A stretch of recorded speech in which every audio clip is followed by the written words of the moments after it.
Epping suburb? North? So 55A Boundary Road, Epping North, and it's a house? Yeah. What's the problem? Yeah, the What's house, wrong? yeah.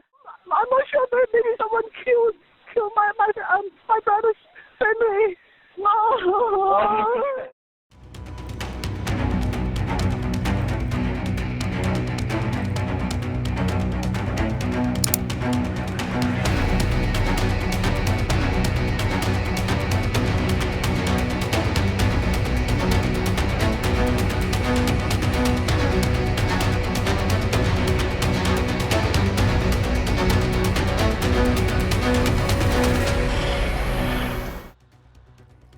මින් සහ lily කියලා කියන්නේ ඕස්ට්‍රේලියාවේ Sydney නුවර සතුටින් තමන්ගේ පවුල් ජීවිතය ගත කරපු යුවලක්. මේ දෙන්නට දරුවන් 3 දෙනෙක් ඉන්නවා. මින් සහ ලිලී පුවත්පත් අලෙවිසලක් කරගෙන යනවා. අන්න ඒකෙන් මේ දෙන්නට ලොකු ගාණක් හම්බ වෙනවා. අන්න ඒක නිසා මේ පුංචි පවුල ඇතුලේ කිසිම ප්‍රශ්නයක් තිබුණේ නැහැ. නමුත් සෙනසුරාදා දවසක හිටි හැටියේම මින් සහ ලිලීගේ පුවත්පත් අලෙවිසල වහලා දාලා සාමාන්‍යයෙන් දැනුම් දීමක් නැතුව ඒක වහලා දාන්නේ නැහැ. මේ මින්ට සහෝදරියක් ඉන්නවා. අන්න එයාගේ නම කැති. කැති එයාගේ හස්බන්ඩ් එක්ක මිනිසා ලිලිගේ ගෙදරට යනවා පරීක්ෂා කරලා බලන්න. ඔන්න මෙතනදී කැති දකින්නේ එයා කොහෙත්ම බලාපොරොත්තු වුණේ නැති දෙයක්. මිනිසා ලිලි ඇතුළුව එයාලගේ දරුවන් දෙන්නා වගේම ලිලිගේ සහෝදරියවත් ගෙදර ඇතුළේදීම කවුරු හරි පුත්කලෙක් බොහොම දරුණු විදිහට මරලා දාලා. මේ වෙලාවේදී මිනිසා ලිලිගේ වැඩිමහල් දියණිය උණ බ්‍රෙන්ඩා ගෙදර ඉඳලා නැහැ. බ්‍රෙන්ඩාගේ ජීවිතේ විතරයි බේරිලා තියෙන්නේ. ඔන්නට පස්සේ කැති මේ ගැන පොලිසියට දාන්නනවා. පොලිස් නිලධාරීන් ඇවිල්ලා විමර්ශන කටයුතු කරන්න පටන් ගන්නවා. මෙතනදී පොලිස් නිලධාරීන්ට වැදගත් හෝඩුවන් කිහිපයක් හම්බ වෙනවා. ඉතින් මේ පුංචි පවුලට සිද්ධ වෙලා තියෙන්නේ මොන වගේ දරුණු දෙයක්ද? ඒ අයව මේ වගේ බොහොම දරුණු විදිහට ඝාතනය කරේ කවුද? පොලිසියට මේ ගෙදර තිබිලා හම්බුණු ඒ හෝඩුවවන් මොනවද? පොලිසියට මිනිමරුව හල්ලගන්න පුළුවන් වේද? ඉතින් ඔන්න ඔය ප්‍රශ්නත් එක්ක තමයි අද මම අරගෙන ආපු මේ සුපිරිම කේස් එකේ කතාව පටන් ගන්නෙ. ඉතින් ඉන්වෙස්ටිගේටර්ස්ලා හැමෝටම ආරාධනා කරනවා මේ කේස් එකේ සම්පූර්ණ කතාව දැනගන්න වීඩියෝ එකේ අවසාන විනාඩිත් එක්ක බලන්න එන්න කියලා. ඒ වගේම වීඩියෝ එකට යන්න කලින් මතක් කරනවා හැමදාමත් වගේ සුපිරිම කේසස් ඔයාලා ළඟටම අරගෙන එන අපේ මිස්ටේන් YouTube channel එක subscribe කරලා හිට හැපෙතෙන් තියෙන bell icon එකත් click කරලා තියාගෙන අමතක කරන්න එපා. හරිනේ එහෙනම් වැඩි කතාවක් නැතුව අපි යමු වීඩියෝ එකට.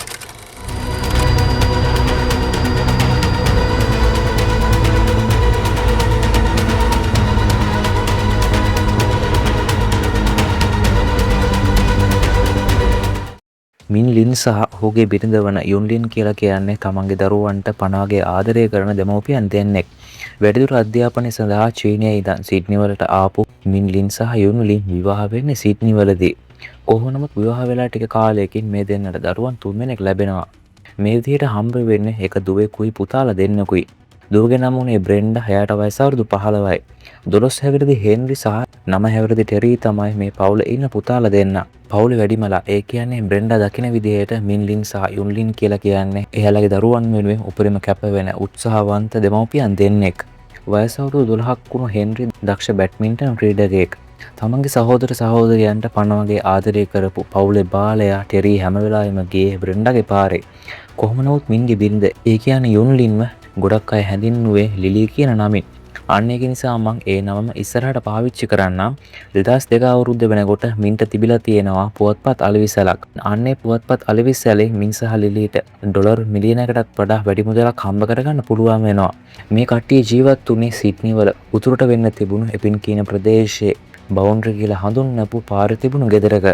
ලිලිට සහෝදරියක් ඉන්නවා. අන්න ඒ සහෝදරියගේ නම අයිරින්. අයිරින් මින් සහ ලිලිට උදව්වක් වශයෙන් ඒ දෙන්නගේ පුවත්පත් අලෙවිසලේ වැඩ කරන්න පටන් ගන්නවා. කොහොම නමුත් මින් එයාගේ අම්මයි තාත්තයි වුණ ෆෙයිලින් සහ ෆේක් විෂු කියන දෙන්නට මින්ගේ ගෙදර ඉඳලා විනාඩි 30ක වගේ දුරකින් තියෙන ගෙදරක් අරගෙන දෙනවා. ඒ වගේම මින් එයාගේ අම්මවයි තාත්තවයි හොඳට බලා ගන්න අමතක කරන්නේත් නැහැ. මින්ට සහෝදරියක් ඉන්නවා. එයාගේ නම කැති. ඉතින් මින් සහ ලිලි ජීවත් වුණේ කැතිගේ ගෙදර. කැතිගේ හස්බන්ඩ්ගේ නම රොබර්ට්. කොහොම නමුත් 2009 ජූලි 17 වෙනි සිකුරාදා මේ ලින් පවුල රෑ කෑම ගන්න එයාගේ දෙමව්පියන්ගේ ගෙදරට යනවා. මොකද මේ ලින් පවුල හැම සතියකට පාරක්ම එයාගේ දෙමව්පියන්ගේ නිවෙස් වලට යන එක පුරුද්දක් කරගෙන තියෙන්නේ. නමුත් බ්‍රෙන්ඩා මේ ගමනට ආවේ නැහැ. මොකද බ්‍රෙන්ඩා මේ වෙනකොට එයාගේ ඉස්කෝලෙන් සංවිධානය කරපු ට්‍රිප් එකක් ගිහිල්ලා. කොහොම නමුත් රෑ කෑමෙන් පස්සේ මින් සහ කැතිගේ දෙමව්පියන් මින්ගේ පවුලට අතරයා ගෙදර නතර වෙන්න කිව්වත් මින් මේකට කැමති වෙන්නේ නැහැ. මොකද පහුවෙනිදා පුවත්පත් අලෙවිසලේ මේ දෙන්නට ගොඩක් වැඩ තියෙනවා. අන්න ඒක නිසා රෑ 9ට මේ ලින් පවුල ගෙදරින් පිටත් වෙනවා. ඒ කොහොමුණත් පහුවෙනිදා උදේ මින් සහ ලිලියගේ පුවත්පත් අලෙවිසලා තාම ඇරලා නැහැ.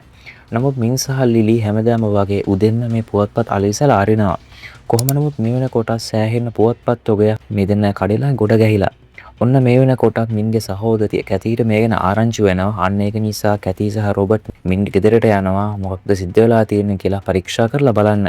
මොකද කැතී සහ රොබර්ට්ගේ ගෙදර ඉඳන් මින්ගේ ගෙදරට තියෙන පුංචි දුරක්. විනාඩි 5කටත් වඩා අඩු කාලයකින් කැතී සහ රොබර්ට් මින්ගේ ගෙදරට යන්න පුළුවන් වෙනවා. කොහොම නමුත් මේ වෙනකොටත් වෙලාව උදේ 9ත් පහු වෙලා. ඔන්න මින්ගේ ගෙදර ප්‍රධාන දොර ලොක් කරලා නැහැ කියලා කැතී සහ රොබර්ට් දකිනවා. අන්න ඒක නිසා මේ දෙන්න ගෙදර ඇතුළට යනවා පරීක්ෂා කරලා බලන්න. ගෙදර ඇතුළට ගියපු රොබර්ට් සහ කැතීට දැනෙන්නේ ලොකු නිශ්ශබ්දතාවයක්. අන්න ඒක නිසා මේ දෙන්නට ගෙදර ඇතුළේ අමුත්තක් දෙන්න පටන් ගන්නවා. කොහොම නමුත් ගෙදර සාලේ මේ අයට මින් සහ ලිලිව පේන්න හිටියේ නැහැ. ඒ වගේම මේ දෙන්න මින් සහ ලිලිට කතා කරනවා. නමුත් ඒවට ප්‍රතිචාර නැහැ. අන්න ඒක නිසා රොබර්ට් සහ කැති ගෙදර උඩටට්ටුවට යනවා පරීක්ෂා කරලා බලන්න. මේ දෙන්න මුලින්ම ප්‍රධාන නිදන කාමරය, ඒ කියන්නේ මින් සහ ලිලි නිදා ගන්න කාමරය පරීක්ෂා කරලා බලනවා.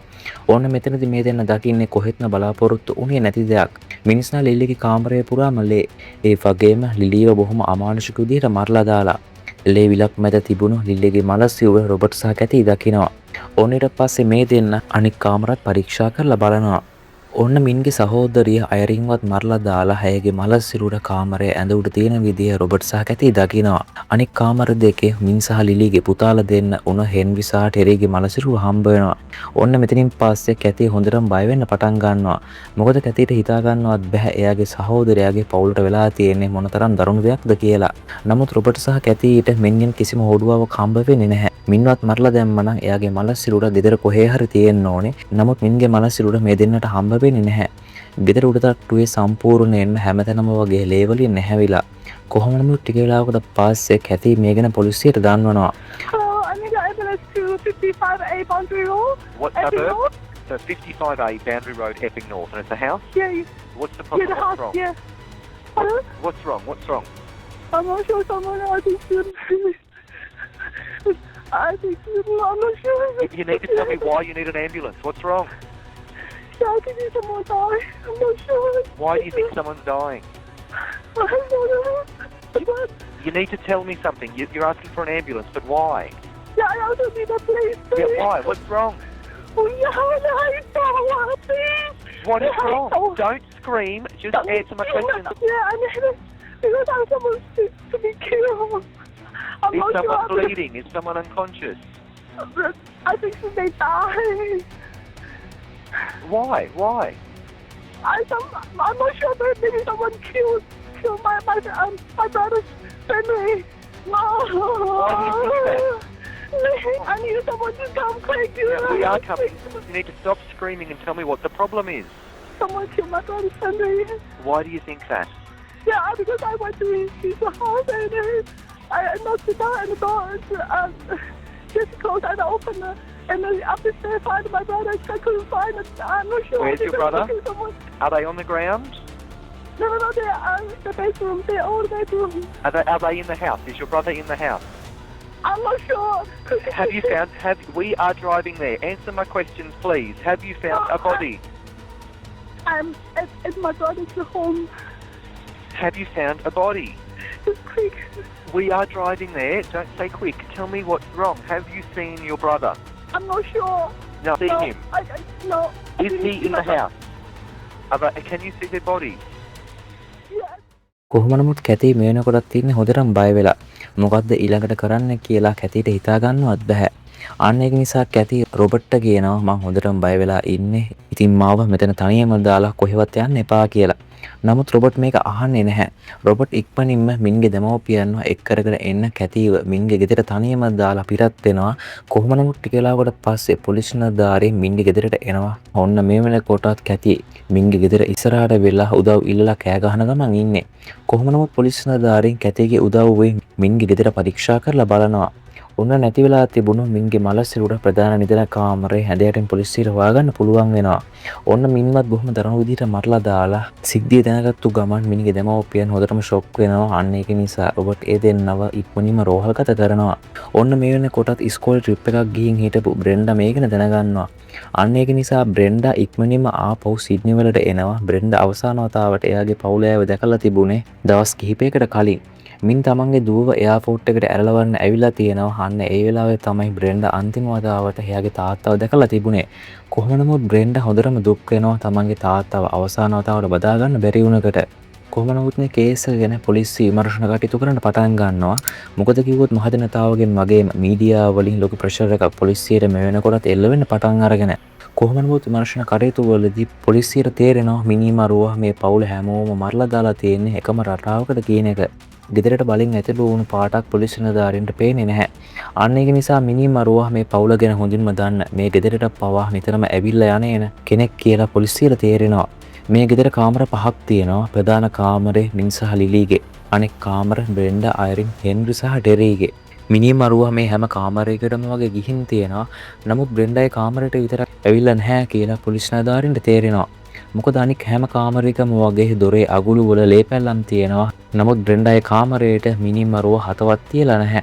ඒක ටිකක් අසාමාන්‍යයිනේ. අනික් හැමෝම මරලා දාලා මිනිමරුවා බ්‍රෙන්ඩාගේ කාමරයට විතරක් ආවේ නැත්තේයි. අන්න එකෙන් පොලිසිය වැදගත් හොඩුවාවක් දැනගන්නවා. පොලිසිය කලින් හිතුව විදිහටම මිනිමරුවා මේ පවුලේ ළඟම හිතවතෙක්. මේ ගෙදරට නිතරම යන්නේ කෙනෙක්. මොකද මිනිමරුවා සිද්ධ වුණ වෙලාවේ බ්‍රෙන්ඩා ගෙදර හිටියේ නැහැ.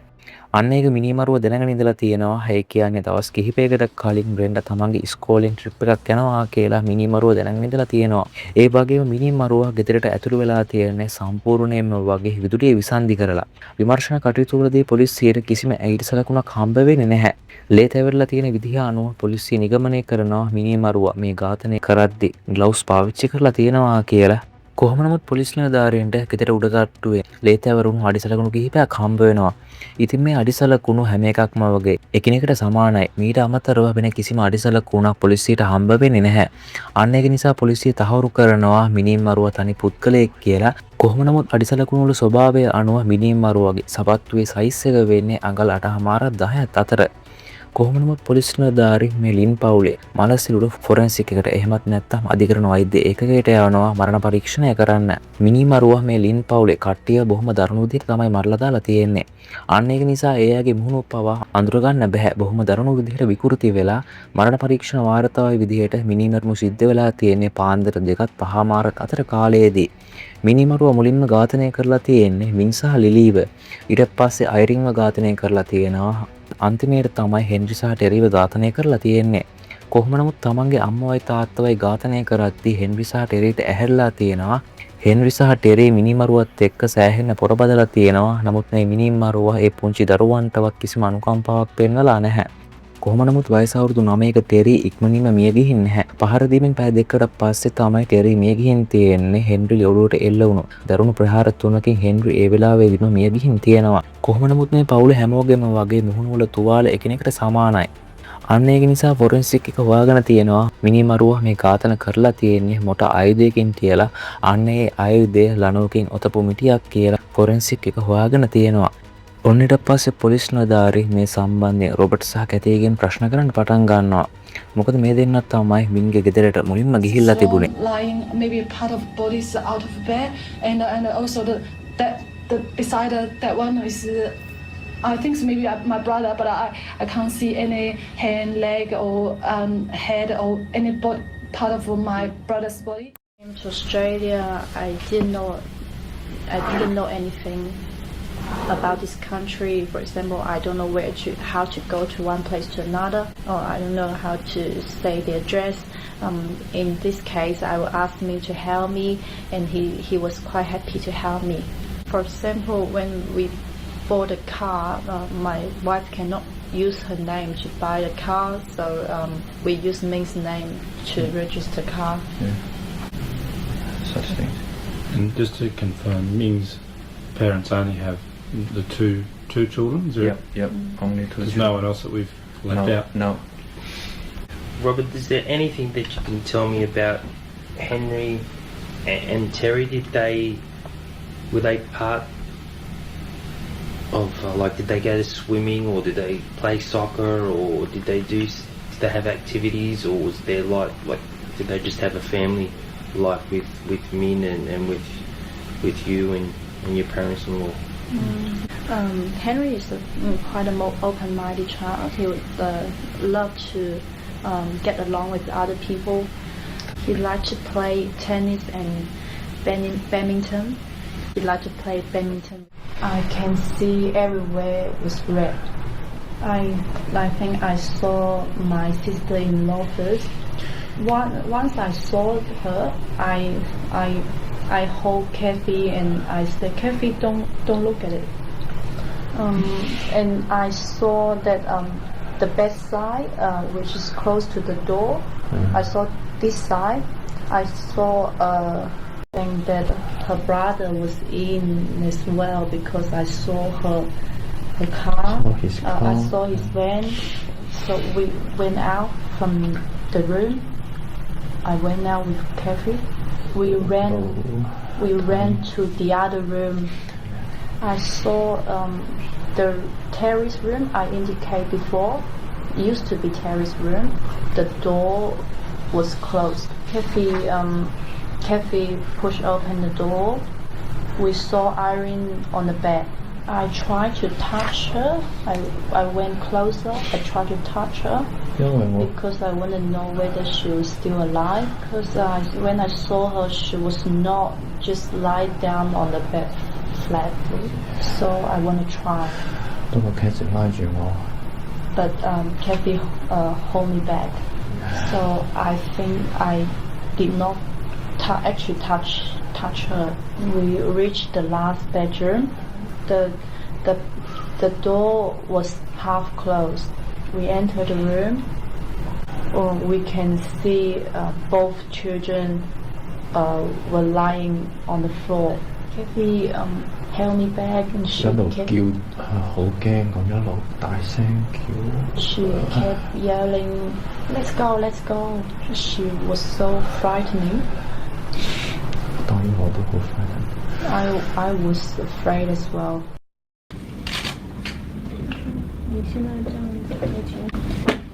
At this moment, I don't know how to say, but I feel everyone support us and care us and love us. I want to say thank you very much. How important has that been, Kathy, for you to know that everybody cares so much for what you're going through?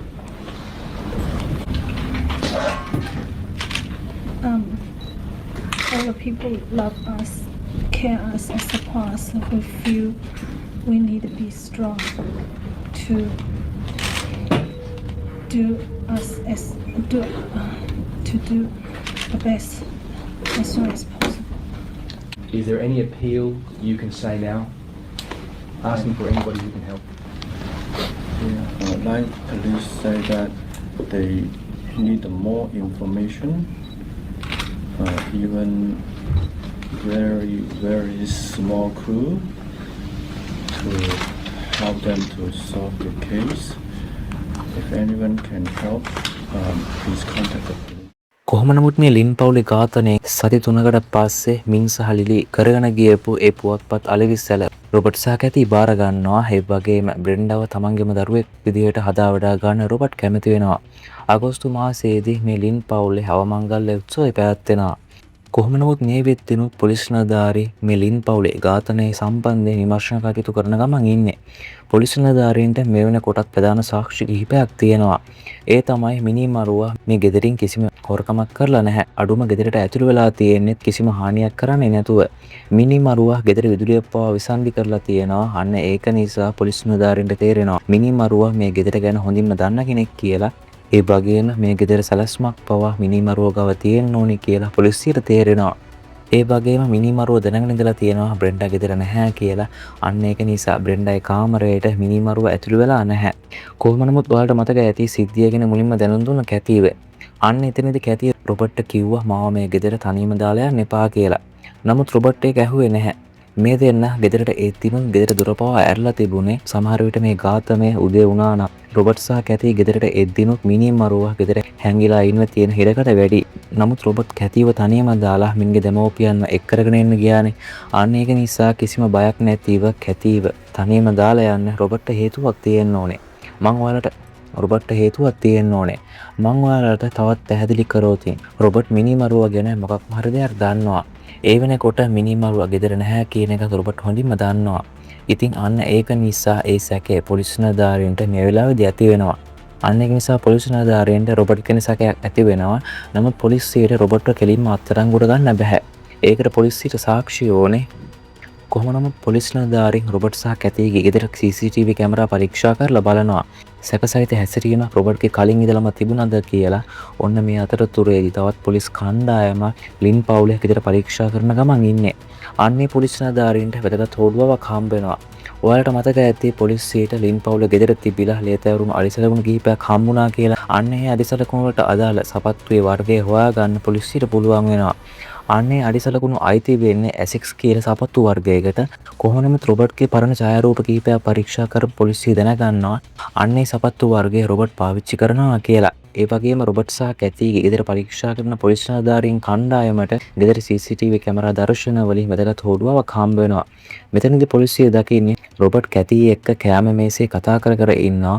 ඔන්න මේ අතරතුරේදී Robert සපත්තු පෙට්ටිය කොටස් කිහිපයකට කපලා ගෙදර වැසිකිළියට දාලා තියෙනවා. අන්නේ සපත්තු වර්ගයේ ලින් පවුල ගෙදරදී හම්බුණු සපත්තු වර්ගයට සමානයි. ඒ වගේම රොබට් ගැන තියෙන සැකේ වැඩි වෙන විදිහේ තවත් හොඩුවාවක් පොලිසියට හම්බ වෙනවා. මලසිරුර හොයාගත්ත වෙලාවේ රොබට් පොලිසියට මේ ගැන දන්වලා තියෙනවා. අන්න ඒ වෙලාවේදී රොබට් කියලා තියෙන්නේ මලසිරුර 4ක් තියෙනවා කියලා. නමුත් ඔයාලට මතක ඇති පොලිසිය මින්ගේ මලසිරුර හොයාගත්තේ පස්සේ එහෙනම් රොබට් කලින් ඉඳලම දැනගෙන ඉඳලා තියෙනවා මින්ගේ මලසිරුරත් ගෙදර තියෙනවා කියලා. කොහොම නමුත් රොබට්ගේ ගෙදර ගරාජ්‍යව පරීක්ෂා කරපු පොලිස් නිලධාරීන්ට එතන තිබිලා ලේ පැල්ලමක් හම්බ වෙනවා. අන්නේ ලේවල DNA පොලිස් නිලධාරීන් පරීක්ෂා කරලා බලනවා. ඉතින් මේ ලේවල DNA මින් පවුලේ 4 දෙනෙක්ගේ DNA වලට සමානයි. අන්න ඒක නිසා 2011 මේ 5 වෙනිදා උදේ පොලිසිය රොබට්ව අත්අඩංගුවට ගන්නවා. කොච්චර ඇප ඉල්ලුවත් රොබට්ට ඇප හම්බ වෙන්නේ නැහැ. විමර්ශන කටයුතු කරගෙන යන පොලිසිය දැනගන්නවා රොබට් ලින් පවුලේ අයව ඝාතනය කරලා තියෙන්නේ තමන්ට එල්ලවෙන තර්ජනය අඩු වෙන විදිහට කියලා. අන්න ඒක නිසා තමයි රොබට් මුලින්ම මින් සහ ලිලිව ඝාතනය කරලා තියෙන්නේ. කොහොම නමුත් බ්‍රෙන්ඩාගේ පාසලේ විදුහල්පතිනේ එයාගේ නම සූසන්. සූසන් කියන විදිහට රොබට් හැම වෙලාවකම වගේ බ්‍රෙන්ඩාත් එක්ක කතා කරලා තියෙනවා. ඒ කතා කරන අතරතුරේදී බ්‍රෙන්ඩා නිතරම අඬලා තියෙනවා. අන්න ඒක නිසා සූසන්ට රොබට් ගැන කලින් සැකයක් ඇති වෙලා තියෙනවා. විමර්ශන කටයුතු වලදී පොලිසියට තවත් වැදගත් හොඩුවාවන් කිහිපයක් හොයාගන්න පුළුවන් වෙනවා. පොලිස් නිලධාරීන් හොයාගන්නවා රොබට් නිතරම වගේ මින් ගැන ලොකු ඊර්ෂ්‍යාවකින් ඉඳලා තියෙනවා කියලා. මේ මින් කියලා කියන්නේ පුවත්පත් අලෙවිසලක් කරන ලොකු ව්‍යාපාරිකයෙක්. අන්න ඒක නිසා මේ ලින් පවුලේ එච්චර හොඳ තැනක් රොබට්ට හම්බ වෙලා නැහැ. ඔයාලට මතක ඇති මිනි මරුවා බ්‍රෙන්ඩාගේ කාමරයට ඇතුළු වෙලා තිබුණේ නැහැ කියලා. අන්න ඒකත් රොබට්ගේ සැලසුමක්. මොකද රොබට් සැලසුම් කරලා තියෙනවා බ්‍රෙන්ඩාව එයාගේ බාරයට අරගෙන මිනිසා ලිලිගේ හැම වත්කමක්ම තමන්ගේ නමට ලියා ගන්න. අන්න ඒක නිසා තමයි රොබට් බ්‍රෙන්ඩා නැති දවසක මේ හැම දෙයක්ම කරලා තියෙන්නේ. කොහොම නමුත් 2011 ජූලි මාසයේදී රොබට් තමන්ගේ සිරමැදිරි හිරකාරයෙක්ට කියලා තියෙනවා මේ මිනිමර්ම සම්බන්ධව. අන්න එතනදී රොබට් ඒ හිරකාරයට කියලා තියෙනවා ඝාතනයට පාවිච්චි කරපු මිටිය ගැන. අන්නේ හිරකාරයා මේ ගැන පොලිසියට කියලා තියෙනවා. නමුත් ඒ ආයුධය කොහෙද කියලා රොබට් පොලිසියට කියලා නැහැ. කොහොම නමුත් රොබට්ගේ සැලසුමේ විදිහට රොබට් මෝචරියකින් මැරුණු පුත්කලයෙකුගේ DNA අරගෙන අර මිටියේ තියලා වෙනත් පුත්කලයෙක්ව මිනිමරුමට අහු කරන්න සැලසුම් කරලා තියෙනවා. ඒ වගේම රොබට් මින්ගේ ගෙදරට යන්න කලින් කැතිට නිදිපෙති පවා දීලා තියෙනවා. නමුත් බ්‍රෙන්ඩා රොබට්ගේ බාරේ ඉන්න කාලයේදී බ්‍රෙන්ඩාට සෑහෙන ලිංගික අතවර රොබට්කින් වෙලා තියෙනවා. අන්න ඒ ගැන බ්‍රෙන්ඩා පොලිසියට කියනවා. ඉතින් ඔක්කොම සාක්ෂිත් එක්ක අවුරුදු කිහිපයක් ඇදුණු මේ නඩුව අවසානයේදී ඒ කියන්නේ 2014 අගෝස්තු මාසයේදී රොබට්ගේ ජීවිතාන්තය දක්වා සිරදඬුවම් හම්බ වෙනවා. රොබට් බිස්නස් එකක් නිසා මුළු පවුලක්ම මරලා දැම්මා. ඉතින් ඔන්න ওই විදිහට තමයි අද මම අරගෙන ආපු මේ සුපිරිම කේස් එකේ කතාව ඉවර වෙන්නේ. ඉතින් ඉන්වෙස්ටිගේටර්ස් වීඩියෝ එක කොහමද වීඩියෝ එකට කමෙන්ට් එකක් දාන්න අමතක කරන්න එපා. ඉතින් ආයමත් මතක් කරනවා මේ වගේ සුපිරිම කේසස් ඔයාලා ළඟටම අරගෙන එන අපේ මිස්ටේන් YouTube channel එක subscribe කරලා ඊට හැපැත්තෙන් තියෙන bell icon එකත් click කරලා තියාගෙන ඉන්න අමතක කරන්න එපා. එහෙනම් අපරාධ ලෝකයේ නතුරු තැන් වල තවත් සුපිරිම explanation අත්දැකීමක් එක්ක අපි තවත් සුපිරිම කේස් එකකින් හම්බෙමු. ඉතින් ඔයාලා හැමෝටම සුබ දවසක්.